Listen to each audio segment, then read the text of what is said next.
മണിക്കലാള ലത്തീഫയിലേക്ക് മറ്റൊരു വീഡിയോയിലേക്ക് എല്ലാവർക്കും സ്വാഗതം. മണിക്കലാളിൽ ഇന്ന് വീട്ടിൽ കുറച്ച് വിരുന്നുകാരുണ്ട് കേട്ടോ. അപ്പോൾ നമ്മൾ അവർക്ക് വേണ്ടിയിട്ട് ഇന്ന് മലപ്പുറം മന്തി ഉണ്ടാക്കി കൊടുക്കാമെന്ന് വിചാരിച്ചു. അവർ കഴിച്ചിട്ടുണ്ടോ ഇല്ലെന്നൊന്നും നമ്മൾ നോക്കില്ല. നമ്മളെന്തായാലും അവർക്ക് വേണ്ടിയിട്ട് ഇന്ന് മലപ്പുറം മന്തിയാണ് ഉണ്ടാക്കുന്നത്.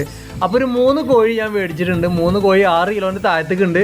അപ്പോൾ അത് നമ്മൾ കാറ്ററിംഗ് പീസാക്കിയിട്ട് കട്ട് ചെയ്തിട്ടുണ്ട്. അപ്പോൾ ചിക്കൻ്റെ വേസ്റ്റൊക്കെ കളഞ്ഞിട്ട് നമ്മൾ കഴുകി വൃത്തിയാക്കി വെച്ചിട്ടുണ്ട് കേട്ടോ മണിക്കലാളെ. പിന്നെ നമുക്ക് ആവശ്യമായിട്ടുള്ള അരിയാണ്. അപ്പോൾ നമ്മൾ ഇന്ത്യ ഗേറ്റ് അരിയാണ് മേടിച്ചിട്ടുള്ളത്. നമ്മൾ എന്ത് ചെയ്തിട്ടുണ്ട്, 2 കിലോ ഇന്ത്യ ഗേറ്റ് അരി നമ്മൾ മേടിച്ചിട്ടുണ്ട്. അപ്പോൾ ഈ അരി നമ്മൾ മണിക്കലാളെ ഒരു പാത്രം വെച്ചിട്ട് അതിൽ ചെറിയൊരു പാത്രത്തിൽ അളന്നപ്പോൾ നമുക്ക് ആ പാത്രത്തിൽ 2 പാത്രം അരി കിട്ടിയിട്ടുണ്ട്. അപ്പോൾ ഈ 2 പാത്രം അരി കിട്ടിയത് നമ്മൾ അളന്നത് എന്തിനാണെന്ന് വെച്ച് കഴിഞ്ഞാൽ നമ്മൾ ഈ അരി വറ്റിച്ചെടുക്കുകയാണ്. അതുകൊണ്ട് നമുക്ക് അരിയുടെ അളവ് നമുക്ക് കിട്ടണം. അപ്പോൾ ഈ 2 പാത്രത്തിന് നമ്മൾ 3 പാത്രം വെള്ളം നമ്മൾ എടുത്തു വെച്ചിട്ടുണ്ട്. ആ 3 പാത്രം വെള്ളത്തിലാണ് നമ്മൾ ഈ അരിനെ വറ്റിച്ചെടുക്കുന്നത്. അരി നല്ല വൃത്തിയായിട്ട് 3 പ്രാവശ്യം കഴുകിയിട്ട് നമ്മൾ വെള്ളത്തിലിട്ട് വെച്ചിട്ടുണ്ട്.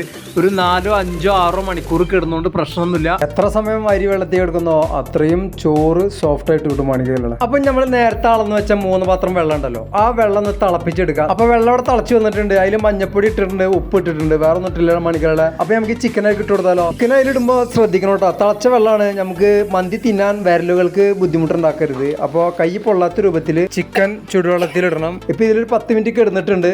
ഏകദേശമൊക്കെ ഒരു സെറ്റായിട്ട് വന്നിട്ടുണ്ട്. അപ്പോൾ കൂടുതൽ വേവിക്കരുത്. കൂടുതൽ വെന്ത് കഴിഞ്ഞാൽ നമുക്ക് ഇനി ഇത് ചൂടുള്ള എണ്ണയിലിട്ടിട്ട് ഒന്ന് പൊരിച്ചെടുക്കും വേണേ.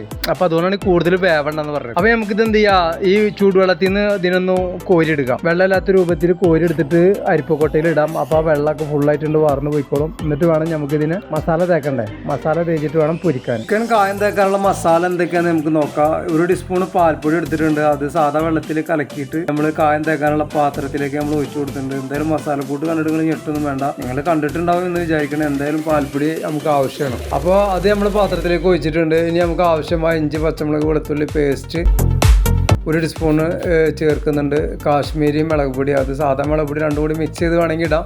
ഞാൻ കാശ്മീരി മുളക് പൊടി എടുത്തിട്ടുണ്ട്. പിന്നെ ഒരു മാഗി ക്യൂബ് ഇട്ടിട്ടുണ്ട്. നമുക്ക് കുറച്ച് മന്തി മസാല ചേർത്ത് കൊടുക്കാം.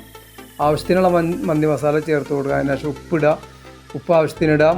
മാഗി ക്യൂബ് ഉള്ളത് കൊണ്ട് ഉപ്പ് കൂടാൻ ചാൻസ് ഉണ്ട്. അപ്പോൾ നോക്കിയിട്ട് ഇട്ടാൽ മതി. പിന്നെ നമുക്കൊരു 2 ടീസ്പൂൺ സുറുക്കയും കൂടി ഒഴിച്ച് കൊടുത്തിട്ടുണ്ട്. ഇതൊക്കെ ഒഴിച്ച് കൊടുത്തിട്ട് നമുക്കിതൊന്ന് മൊത്തത്തിലൊന്ന് മിക്സ് ചെയ്തെടുക്കാം. മസാല മിക്സ് ചെയ്തെടുത്തിട്ടുണ്ട്. നല്ല പരുവത്തിൽ നമുക്ക് കിട്ടിയിട്ടുണ്ട്. ഇനി നമുക്ക് ഇതിലേക്ക് നമ്മൾ ആദ്യം ചൂടുവെള്ളത്തിൽ ഇട്ടിട്ട് മാറ്റി വെച്ച ചിക്കൻ ഉണ്ടല്ലോ, അത് ഇട്ട് കൊടുത്തിട്ട് നല്ല മാതിരി മിക്സ് ചെയ്തെടുക്കാം. അതിന് ശേഷം നമുക്കൊരു 1/2 മണിക്കൂർ ഇത് വെക്കണം. 1/2 മണിക്കൂർ വെച്ചെങ്കിലാണ് മസാല ഒന്ന് അതിൽ പിടിക്കുള്ളൂ. ശേഷം നമുക്ക് പൊരിച്ചെടുക്കാം. പണികളൊക്കെ നമുക്ക് കോഴി എന്ത് ചെയ്യാം, ഒന്ന് ജസ്റ്റ് ഒന്ന് പൊരിച്ചെടുക്കാം.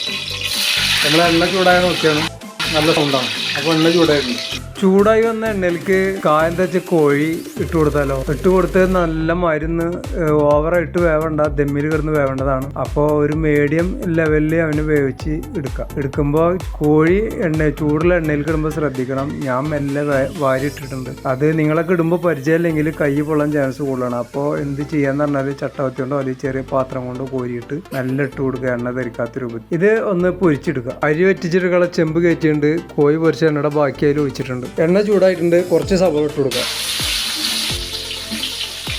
സവാള ഒന്ന് ഗോൾഡൻ കളറായി വരുമ്പോഴേ പാക്കറ്റിൽ വരുന്ന എല്ലാ ഐറ്റംസും നമുക്ക് എന്ത് ചെയ്യാം, ഈ ഉള്ളിൽ നിന്ന് മൂത്ത് വന്നു കഴിഞ്ഞാൽ നമുക്ക് അതിൽ ഇട്ട് കൊടുക്കാം. സവാള കുറച്ച് മൂത്ത് വന്നിട്ടുണ്ട്. അപ്പോൾ അടുത്ത ചേരുവകൾ ഇട്ടാലോ. ഇട്ട് കൊടുക്കാൻ നമ്മൾ ഇതാണ് പട്ട, ഗ്രാമ്പ്, ഏലക്ക, ജീരകം, ഗ്രാമ്പു എല്ലാം കൂടി മിക്സ് ആയിട്ടുള്ളതാണ്. നമ്മളിത് ഒന്നിച്ചെടുത്തിട്ടുണ്ട്. അപ്പോൾ ഉള്ളിൽ നിന്ന് ചെറുതായിട്ട് കളർ വന്നിട്ടുണ്ട്. ഉള്ളിലായി കഴിഞ്ഞിട്ടുണ്ടെങ്കിൽ കറുത്ത കളറാവും. നമുക്ക് ഇട്ട് കൊടുക്കാമല്ലോ.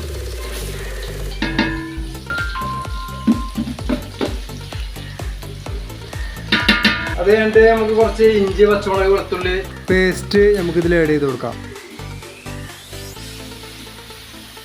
മാഗി ക്യൂബ് ഉണ്ട്, ഇട്ട് കൊടുക്കാം. അത് നമ്മൾ നല്ല ഉടച്ചതാണ്, ഇട്ട് കൊടുക്കുന്നത്. കുരുമുളക്, മല്ലി പൊടിക്കാത്ത മല്ലി,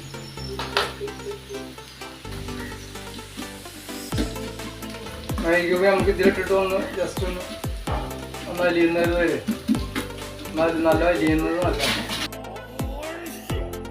2 തക്കാളി കട്ട് ചെയ്ത് വെച്ചിട്ടുണ്ട്. അതും കൂടെ ഇതിലിട്ട് കൊടുക്കാം. ഇനി നമുക്ക് കോഴി വേവിച്ചെടുത്ത 3 പാത്രം വെള്ളം ഉണ്ടല്ലോ, അത് നമുക്ക് ഇതിലൂടെ ഒഴിച്ചു കൊടുക്കാം. നമ്മൾ ഇതെല്ലാം സെറ്റായി വന്നപ്പോൾ നമ്മൾ എന്ത് ചെയ്തിട്ടുണ്ട്, അതിൽ നമ്മൾ നേരത്തെ എടുത്ത് വെച്ച് വെള്ളം വെച്ചിട്ടുണ്ട്. അത് ആ മന്തിര എല്ലാം കൂടി മിക്സ് ആയ കാരണമാണ് അത് ആ കളർ അങ്ങനെ ആയിട്ടുള്ളത്. നമ്മൾ നെയ്ച്ചോറൊക്കെ വെക്കുമ്പോൾ നല്ല വൈറ്റ് കളറാണ്. ഇതിനൊരു കളറിൻ്റെ വ്യത്യാസം ഉണ്ടാവും. ആ റൈസിനും അതുപോലെ ഒരു വ്യത്യാസം വരും. പിന്നെ കുറച്ച് മന്തിപ്പൊടി നമുക്ക് ഇട്ട് കൊടുക്കണം.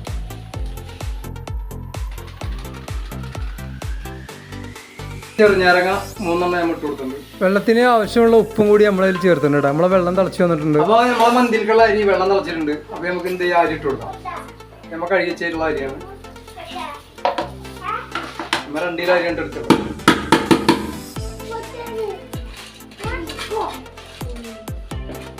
എന്താ എവിടുക്കാ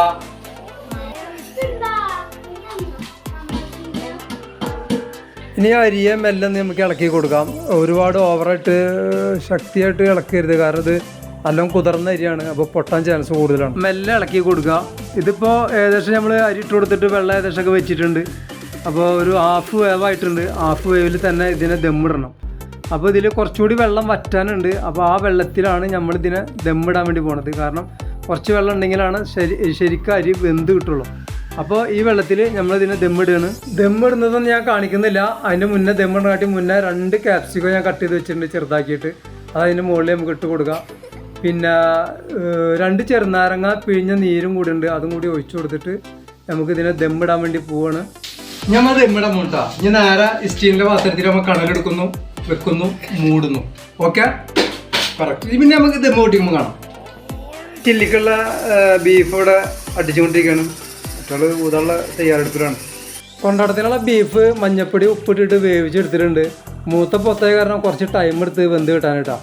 ഒരുപാട് വേവണ്ട. എൻ്റെ ബീഫ് അത്യാവശ്യം വെന്തിട്ടുണ്ട്. അതുകൊണ്ട് ഞാൻ എന്താക്കുന്നില്ല, ചില്ലിക്കുള്ള ലെവലിൽ കട്ട് ചെയ്യുന്നില്ല. അതിന് ഞാൻ നമ്മൾ കറി വെക്കുന്ന ആ രൂപത്തിൽ തന്നെ കുറച്ച് ചെറിയ പീസാക്കി കട്ട് ചെയ്തെടുത്തിട്ടുണ്ട്. ഇതിന് നമുക്ക് എന്ത് വേണമെന്ന് പറഞ്ഞാൽ കുറച്ച് തൈരും മുളക് പൊടിയും മഞ്ഞപ്പൊടിയും പിന്നെ ഇഞ്ചി പച്ചമുളക് വെളുത്തുള്ളി പേസ്റ്റും ഉപ്പും പാകത്തിന് ഇട്ടിട്ട് നമുക്ക് എന്ത് ചെയ്യാം, അതൊന്ന് കായം തേച്ചെടുക്കാം കേട്ടോ. ബീഫ് കായം തേച്ചിട്ടുണ്ട്. ഇനി ഇതൊരു 1/2 മണിക്കൂർ ഇരുന്നെങ്കിലാണ് ഇതിൻ്റെ മസാല ഇതിൽ പിടിക്കുള്ളൂ.